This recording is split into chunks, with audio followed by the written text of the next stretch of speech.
sorry, Belarus is very complicated. Where did I come from? So I was born in Belarus. And where is Belarus? It's between Russia. So the next session I went to is the Psychology of Agile Coaching.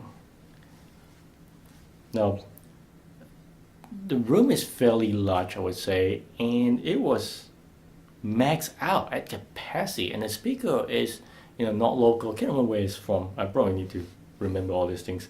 The question he asked, we talk about what is coaching and what is not coaching, and then in his experience, what are the things that we do in terms of coaching.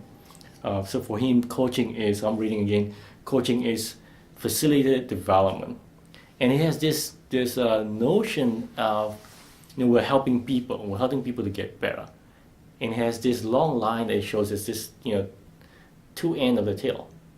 In the middle is zero, right? It's kind of where, a person is in terms of where we need to fix them, and not as zero.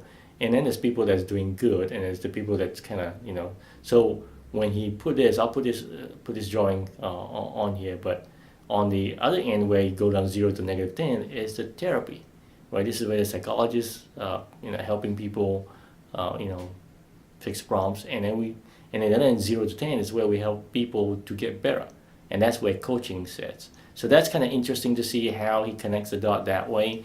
That there is a correlation between, how we help people and on which end, which spectrum it is. So that is very interesting for me.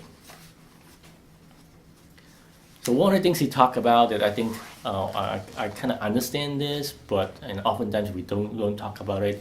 When we are coaching individuals, it is about the individuals. It's never about us.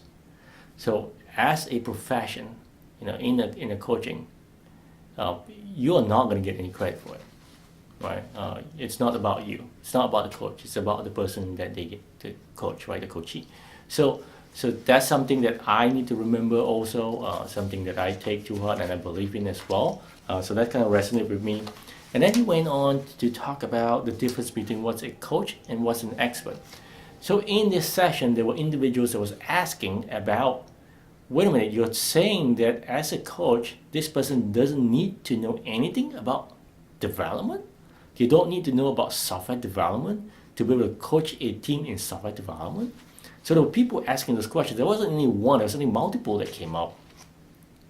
So and he talked about what's an expert, what constitutes an expert and what constitutes a coach. So the difference between those two, you can become an expert in something, right? And then as a coach, it's not about knowing the stuff. You got to be able to coach the individual as the other side, the listening, right? The asking questions, and that's very different.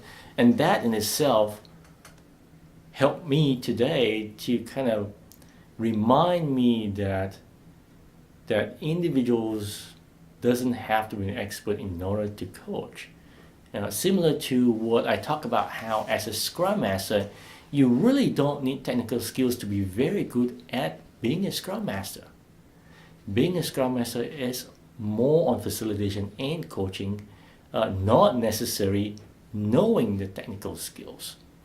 So that's something that I believe in and I talked about previously before, and it's interesting to watch, and I myself forget about it. And I myself felt in the thought process like, oh, well, I don't like this person, we call him A, because they don't have any experience. They've never been on a Scrum team before.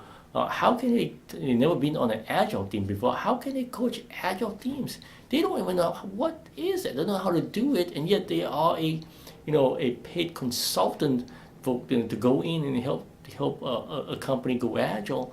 Why is that? And I struggled with that for a while. But today it is clear that, hey, and that's okay. There are experts, there are coaches. So that's something I took away from that.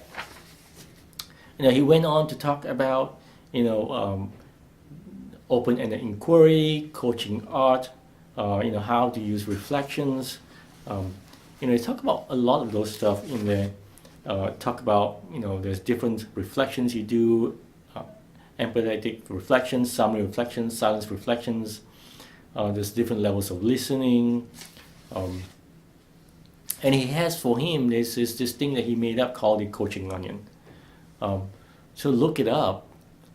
I think the one thing I remember, he talked about what's called a neuroplasticity.